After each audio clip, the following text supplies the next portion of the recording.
Alina Vega stepped into the marble foyer of the penthouse she now called home. Designer heels clicking against Italian stone as she admired her reflection in the gilded mirrors. The view of Manhattan stretched before her, a kingdom that would soon be hers alone. Adrian had promised as much, whispering it against her skin last night in their secret paradise. Just a little longer, he'd said. Clara will sign the papers and will no longer need to hide. Clara Westwood Reynolds. The name alone made Elena's lip curl. The dutiful, boring wife who'd somehow managed to keep Adrian for 5 years? Clara, with her watercolor paintings and charity galas, who didn't understand the fire Adrian needed. The woman was practically invisible, always composed, always proper, always ... watching. Alina dismissed the thought with a toss of her caramel highlighted hair. The Cartier bracelet on Alina's wrist caught the afternoon light, Adrian's latest token of devotion. He collected beautiful things, and Alina was his most prized acquisition. Their affair had begun at a gallery opening 9 months ago, when he'd approached her about modeling for his luxury magazine. One private photo shoot led to champagne, which led to his penthouse, which led to promises that grew more lavish with each passing week. Tonight was their coming-out gala. Adrian had strategically invited Manhattan's elite, including Clara, to witness him publicly choose Alina. She selected a crimson gown that clung to every curve Adrian had worshipped. Perfect for the night Clara would finally understand she'd lost. Elena's phone chimed with a message from Adrian. Meeting with investors running late. See you at the gala, she smiled, imagining him finalizing the divorce details. Clara had been surprisingly amenable to Adrian's terms, another sign of her weakness. No fight, no drama, just quiet acceptance. As Alina applied her makeup, she noticed a small envelope that had been slipped under the door.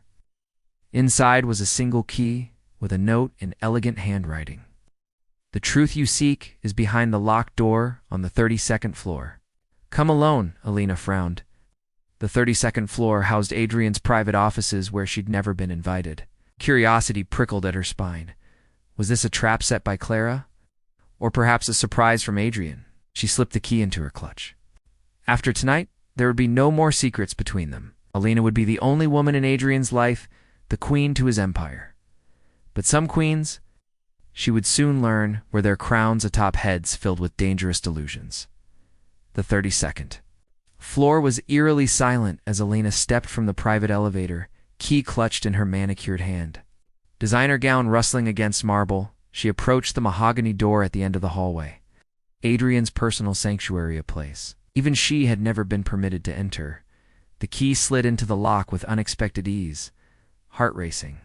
Alina pushed the door open to reveal not the expected office, but a room filled with documents, screens displaying financial projections, and walls covered with photographs. Adrian with Clara, Adrian with an older, distinguished man whose stern face seemed vaguely familiar. A voice behind her made Alina freeze. I see you found your way here. Alina whirled to find Clara standing in the doorway, dressed not in the meek pastels Alina had come to associate with her, but in a tailored black suit that radiated quiet authority. What is this place? Alina managed, suddenly aware of her vulnerability. Reality, Clara said simply, stepping inside. The reality behind the fantasy Adrian sells so well. Clara touched a screen, bringing to life projections of Adrian's company. Finances. Westwood International has been the silent partner behind Reynolds Luxury for 8 years. My father's investment group owns 70% of Adrian's holdings. Elena's eyes darted between the documents and Clara's composed face, searching for the lie. Adrian never mentioned any partnership. Of course not, Clara said, voice devoid of emotion. Men like Adrian prefer their trophies, companies, cars. Mistresses, too, appear self-made. Clara pressed another button, revealing emails between Adrian and his lawyers. Alina caught phrases that made her blood run cold. Temporary arrangement. Financial necessity, exit strategy, once assets are secured. He doesn't love you, Clara said, not unkindly. He doesn't love me either. Doyne loves only what we represent me. Access to my father's empire. The illusion of youth he's desperate to reclaim. Elena's carefully constructed world began to crumble Why are you showing me this? Because tonight at the gala, my father will announce his retirement and name his successor. Clara straightened her jacket. Adrian believes it will be him. He's planned to announce our divorce immediately after, legitimizing your relationship while maintaining control of Westwood International. And will it be him? Lena whispered, already knowing the answer. Clara's smile was small but definitive. The board voted yesterday, unanimously. The implications crashed over Alina like a wave, washing away the castle of promises Adrian had built for her. What happens now? Alina asked, feeling suddenly small in her ostentatious gown. That, Clara, said, checking her watch, depends entirely on what you choose to do with this information. The ballroom of the plaza glittered with chandeliers and the diamonds of Manhattan's elite. Alina entered alone, her crimson gown drawing appreciative glances, though her mind spun with Clara's revelations. She spotted Adrian across the room, charming a circle of investors, his hand casually resting on the small of Clara's baka, perfect picture of marital harmony. Alina felt sick. The emails she'd read showed Adrian's true intentions, to use Clara until her father named him successor, then discard her for Alina, his young trophy. But Clara's revelation had appended everything.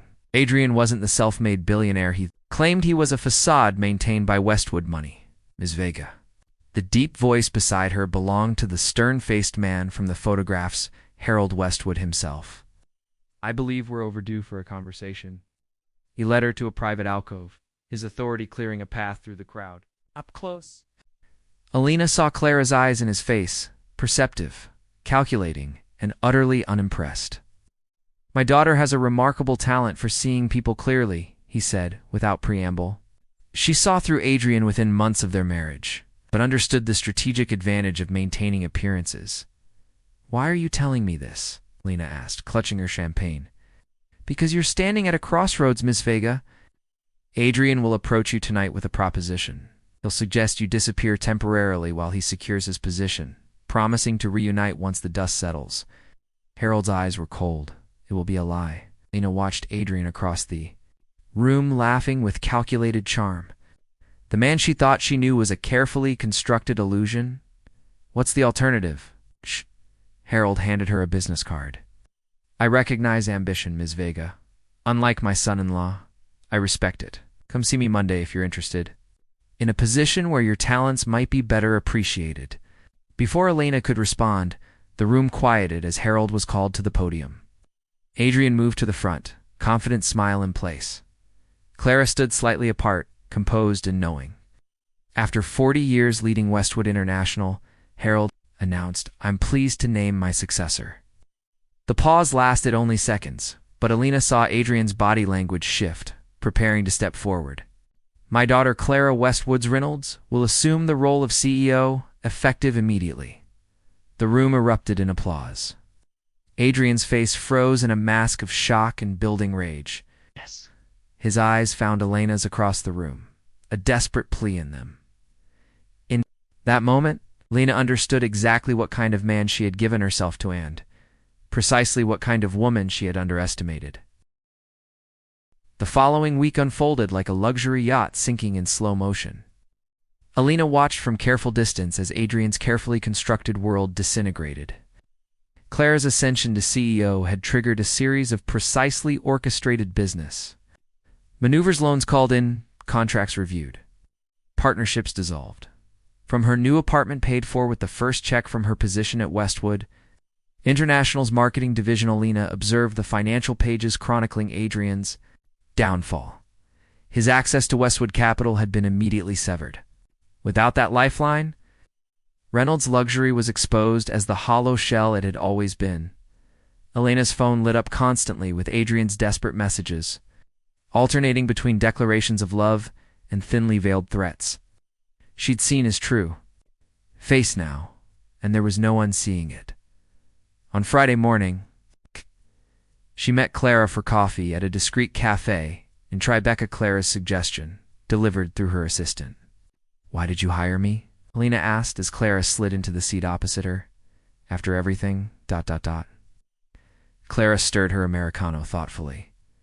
I recognize talent being wasted, You didn't create the situation with Adrian, you were as much his victim. As I was? I wasn't a victim, Alina insisted. I made my choices. Based on the information you had, Clara countered, information that was deliberately manipulated. Adrian has a pattern. He finds brilliant, ambitious women and convinces them they need him to succeed. Alina thought of the modeling career. Adrian had promised to launch the introductions that never materialized. The ways he'd subtly made her dependent on his generosity. You were different, Alina observed. You saw through him. I had advantages you didn't, Clara acknowledged. A father who taught me to recognize predators in expensive suits and the security to walk away if needed. Outside the cafe window, a black town car pulled up. Harold Westwood emerged, checking his watch. My father mentioned you impressed him, Clara said, gathering her things. That's not easily done. I haven't decided if I'm staying, Alina admitted. Working for your family, after everything, ... Clara's expression softened slightly. The position isn't charity or revenge, Alina. It's recognition of your abilities. What you do with the opportunity is entirely your choice. As Clara rose to meet her father, Alina caught sight of the day's newspaper on a nearby table. The headline announced Reynolds Luxury's bankruptcy filing. Adrian's empire had finally collapsed. The man himself had disappeared, portedly to a property in the Caymans that, Alina now realized, probably belonged to Westwood International rather than Adrian himself. She sipped her coffee, watching Clara, and Harold through the window as they spoke briefly before departing in separate cars. Their confidence wasn't for show, it was earned, built on substance rather than illusion. For the first time in years, Lena felt the stirrings of genuine ambition, untethered from a man's promises or validation. 1 year later, Alina stood at the window of her corner office at Westwood Tower. Manhattan spread before her like a concrete galaxy. The marketing campaign she'd developed for Westwood International's new luxury sustainable housing division had exceeded projections by 30%. Harold's gruff "not bad" had been high praise indeed. Her phone buzzed with a message from Clara. Dinner tonight. Need your perspective on the Singapore proposal. Their relationship had evolved into something Alina couldn't quite define, not friendship exactly, but a mutual respect built on shared experience and complementary strengths. Clara's analytical brilliance balanced Alina's creative intuition, making them a formidable team.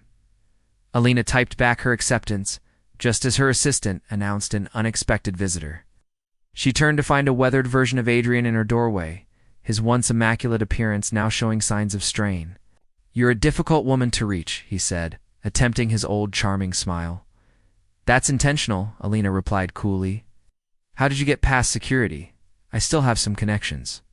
He stepped further into her office, eyeing the view. You've done well for yourself. Working for the Westwoods. Clever move.